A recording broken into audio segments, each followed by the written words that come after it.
Hey folks, Isaac Freed talking about the new book, How to Not Give a Fuck in 10 Easy Steps.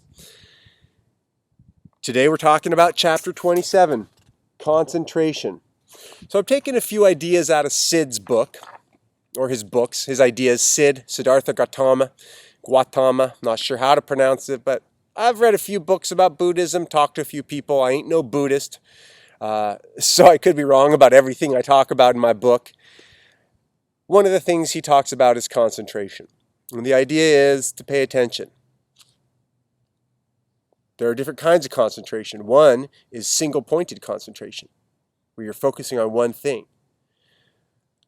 Another way of concentrating is to have a more broad, general awareness of everything in your field of experience. For instance, this beautiful lake back here. And another form of concentration is to be awareness itself. Hello, bicyclist passing right there.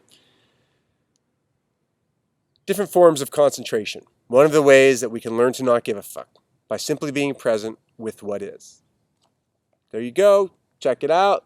How to Not Give a Fuck in 10 Easy Steps. Thanks for watching. Have a good day. Bye.